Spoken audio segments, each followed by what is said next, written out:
thrilled to have here on the Rich Eisen Show, kicking off hour number 3. The show, the Australian crime drama, if you will, takes place in Down Under, as I'm mandated to say as an American sports broadcaster. Troppo premieres this Friday, May 20th, on Amazon Freevee, the former IMDb TV.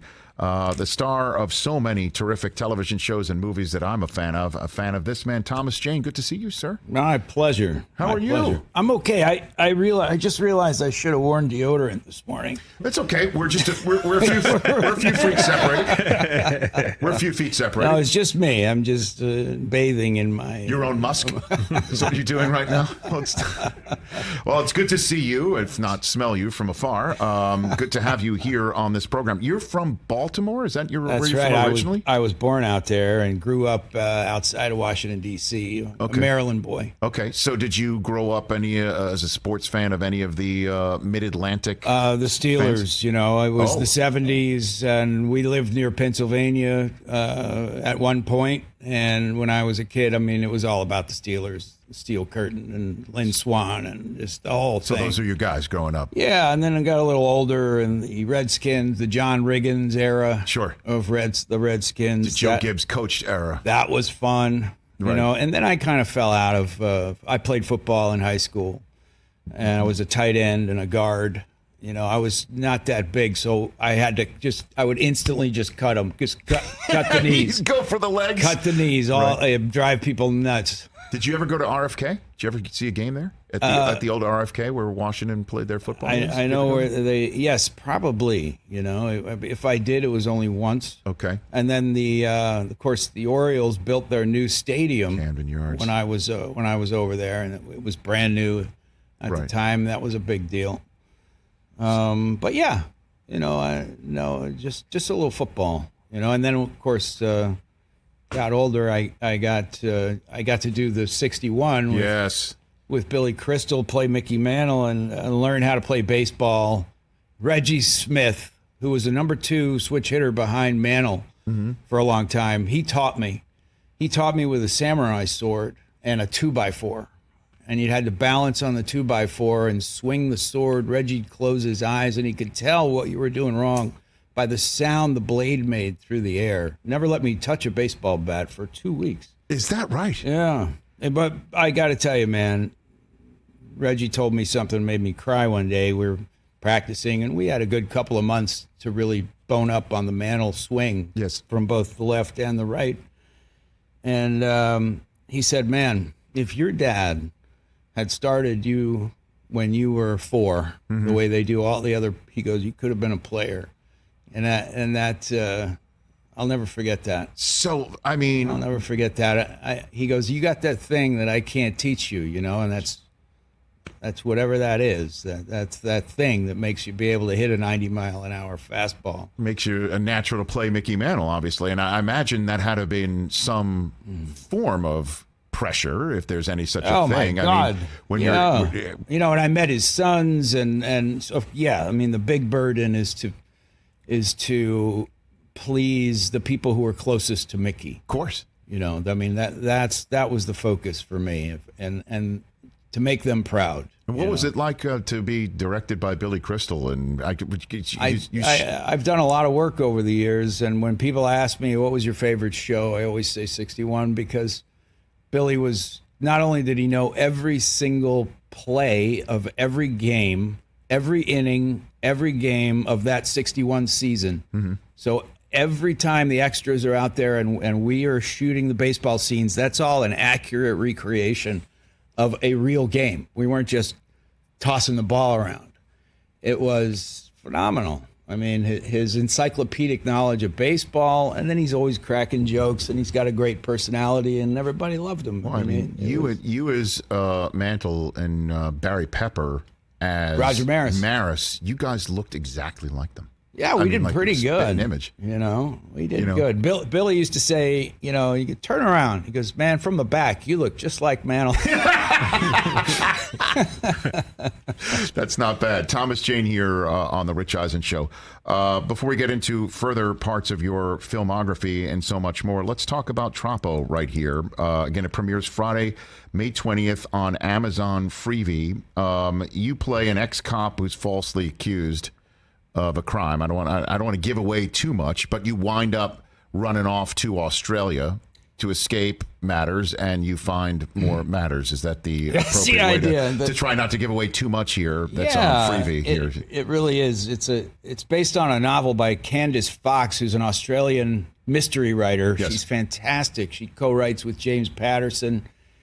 Figure if Patterson's going to work with her, she's got to be pretty good.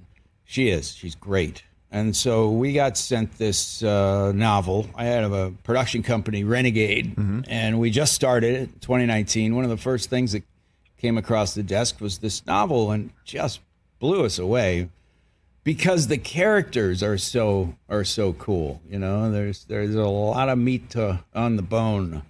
He gets accused. I'm an American, been living in Australia for 10 years, married to an Australian woman with an Australian kid. And it's the kind of thing that when you're a detective on a police force and you get accused, it's the kind of crime where they start camping out on your front lawn and following your kids to school and splashing you all over those supermarket rags. So he just implodes, packs up his 1973 Peugeot and his rally car and the kind that sat in the garage, and you swear to God you're gonna fix it up one day, and it just sits there for 5 years. Packs it up and takes off to as far north, Queensland, Australia, as you can get. And that's basically where people go to disappear. And believe it or not, it still is a place. I went up there. It's a place where people from all over the world, you never know who you're going to run into up there, but they're always running away from something. One of the few places where you can actually get lost. And he goes up there to basically kill himself. You know, his life is over. And he gets entangled with this 25-year-old, shaved head, tattooed woman named Amanda Farrell. And she just got out of prison for killing her best friend. Sounds like a great person you'd want to meet. So, of course, he wants nothing to do with her, but just can't seem to get rid of her. And these two people who have, had their lives basically crushed. Her when she was in high school, spent 10 years in prison. Me, recently. They're the most opposite kind of people that you could imagine, but yet they share in common this tragedy. And through their relationship, they start to work that out. That's coming up, premiering Friday, May 20th on Amazon Freevee, Troppo. Everybody should check that out. I have a list of questions that I'd love to ask you. We play a game with our celebrity guest, Thomas Jane, called Celebrity True or False. You tell us if what we're reading is true or false about your career, okay? Oh, okay. Okay. Well, this I should get a couple of them right. I think you should. And we have some great production value to the start. Go ahead, hit it, please. Celebrity True or False? You can't handle the truth. There you go. All right. All right, Thomas Jane, first up in Celebrity True or False for you. You started your acting career in an Indian Telugu language film? Telugu, yeah. My bad. In 1987. Oh, my God. And you were paid in the form of an RV that was used to drive the crew around, and you sold it to buy a 69 Camaro. Is that true or false? Well, it has to be true. I mean, how could it not? So that is true? Absolutely. Yeah. Yes. It was my introduction to producers. You shoot the whole movie and they're like, about that payment, about that paycheck. Take the crew's RV? Yeah. They're like, well, we're going back to India. So you take the ride or not? That's usually it. Actually drove that thing around for a while, and then it broke down on the New Jersey Turnpike. Oh, what exit? Broke down on the freeway, and I left it there, and then I managed somehow to call a guy who said, "Listen, I'll tow it away for you," and he had a '69 Camaro convertible, and we made that trade. He was going to fix it up, and he was a mechanic. And so that's how I got that beautiful, my favorite car, 69 Camaro convertible. with a black matte paint. Didn't really have a paint job. I drove that thing around. I love how your answer to when you hear that story, Mike, is what exit did you break down on in the New Jersey Turnpike? It's a turnpike. You're like, did you at least push it to the Admiral Halsey rest stop? Like, were you able to do that? All right, so that's true. Next one, you kind of hit on this one. Prior to playing Mickey Mantle in 61, you had never played baseball in your life and didn't know much about it before being cast. Is that true or false? Oh, yeah, it's absolutely true. You never say that to a director when you're auditioning for the job, So Right. Billy Crystal, and he's like, I'm like, oh, yeah, no problem. Yeah, no. I played baseball my whole life. My dad used to put the front yard, throwing the ball around. So then we get over to Reggie Smith's camp, which is out in the valley. Billy shows up. Mm-hmm. I'm there. Reggie's there. He's looking me over. And Reggie throws me a ball, right? And I'm looking at the ball, and I go, now, how do you hold this ball? Oh, my gosh. And Billy Crystal just kind of went, oh, God. But Reggie Smith taught you how to hit using a sword? He sure did, yeah. A 2x4 and a samurai sword.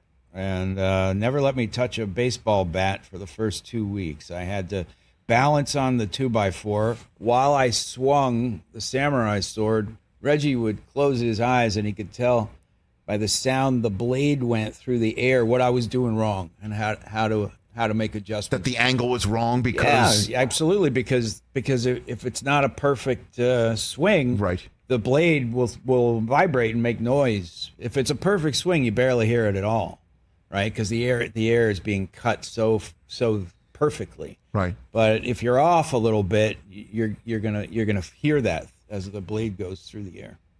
I've never heard of that before. Wow. Reggie Smith, he was absolutely phenomenal. Could never have done the job that we did, me and Barry Pepper, who played Roger Maris. We could have never done that without Reggie. He's a great ball player, Reggie Smith. And a great teacher. Next one for you, Thomas Jane, celebrity, true or false? True or false? In one of the fight scenes in The Punisher, somebody forgot to replace the real knife with a prop knife, and you wound up stabbing the 7'4" pro wrestler Kevin Nash with that. Is that true or false? That was a bad day. I'm sorry to bring it up. I gotta tell you, man. I was swinging around and grabbing the prop knife, and he's there, and I plunge it into his chest, which is up here, and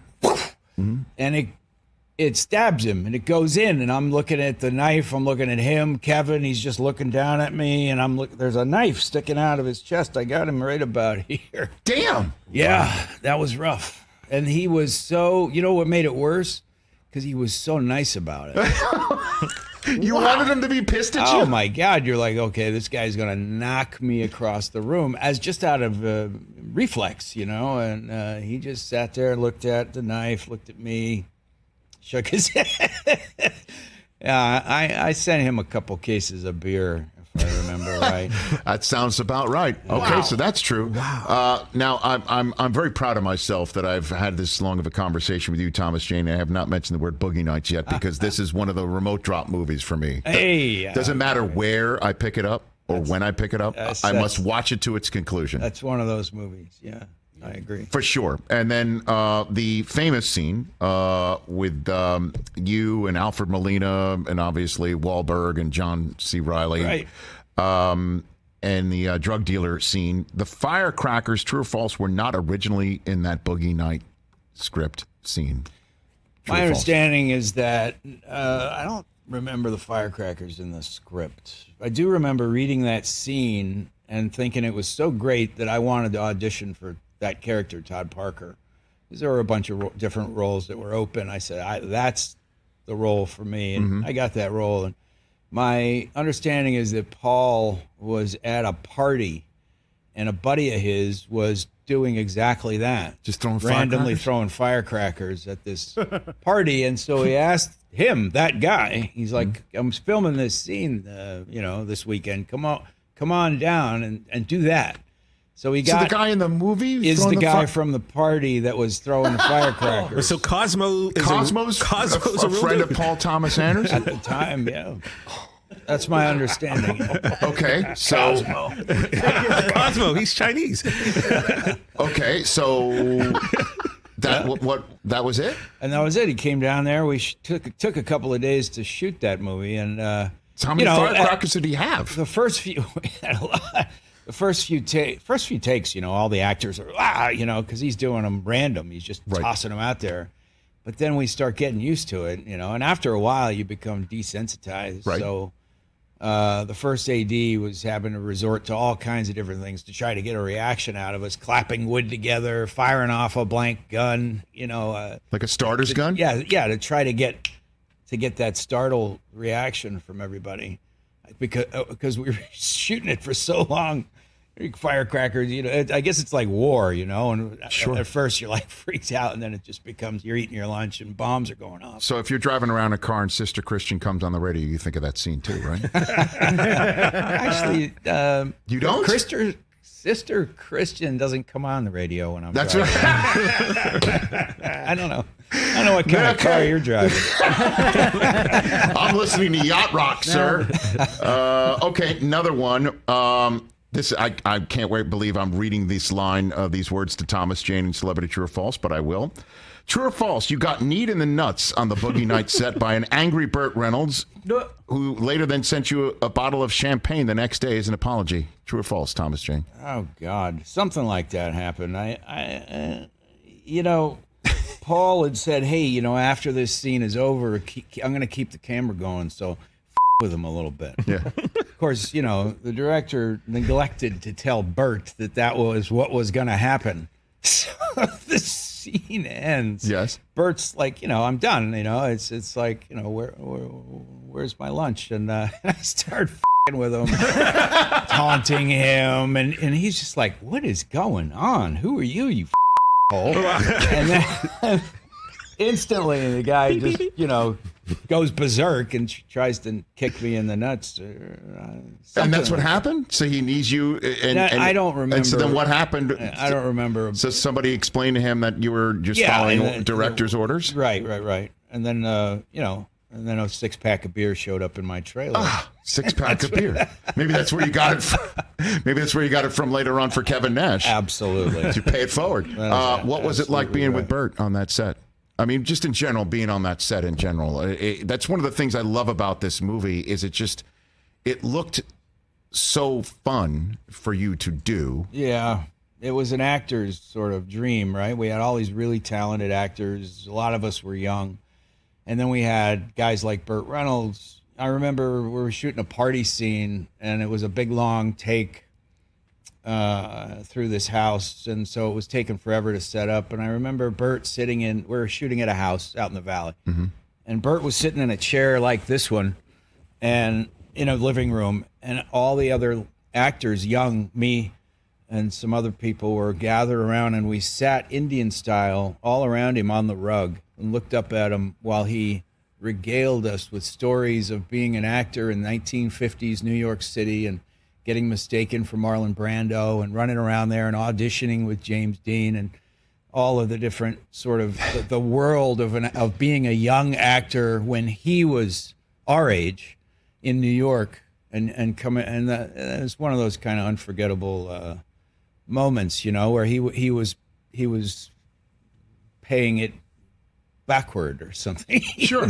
He was giving us sort of a feeling of what it was and that kind of passing of the baton was a really neat moment. As he was in the midst of a performance that would get him nominated for an Oscar. Yeah. And which, Paul desperately tried to get him to do it without his toupee.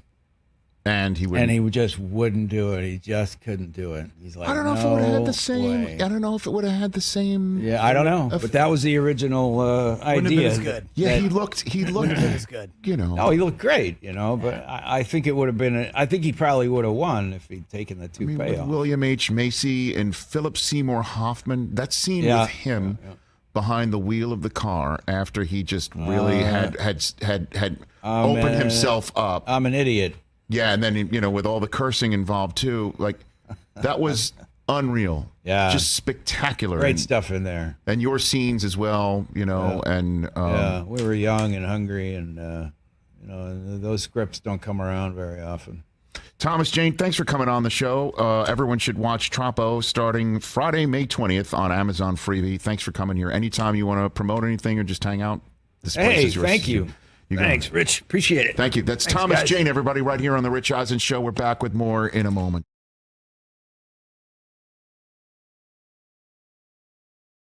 Hey, you watched all the way to the end. Thanks for that. Watch more right here.